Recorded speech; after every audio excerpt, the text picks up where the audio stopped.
আজকে বানাবো আমের আচার। সবাই ভিডিওটা দেখবেন, দেখার অনুরোধ রইল। ভিডিওটা আশা করি সবার ভালো লাগবে। আসসালামু আলাইকুম, সবাই কেমন আছেন? আশা করি ভালো আছেন।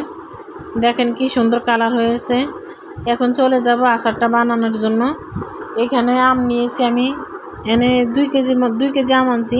আমার ছেলে মেয়ে খাইয়া লাইছে 3টা। আর এই আমগুলা, এখন তো আমের অনেক দাম, আম কমলা আরও বেশি করে বানাবো।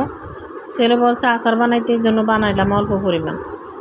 আমটা ফালি ফালি করে 4 ফালা করে কেটে নিলাম।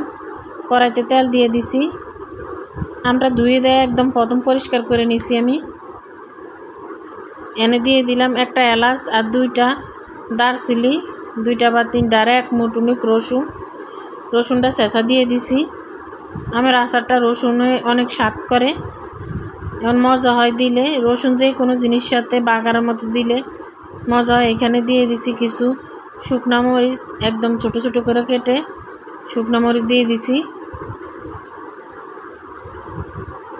সরষের তেলে এই জন্য অনেক ফেনা হয়। আমগুলা দিয়ে দিব।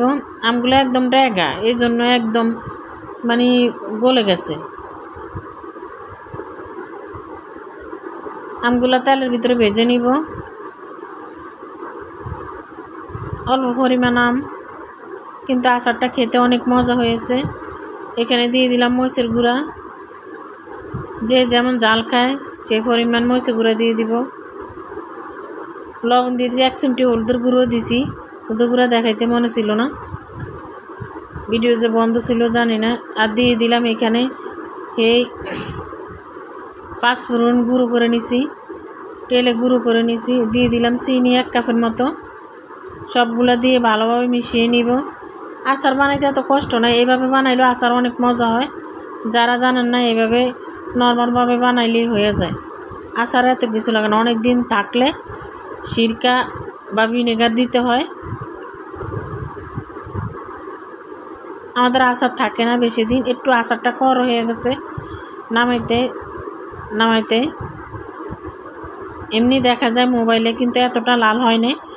মোটামুটি কালারটা সুন্দরই আসছে, কিন্তু মোবাইলে একটু কালো কালো আসছে। সবাই ভালো থাকবেন। আল্লাহ হাফেজ।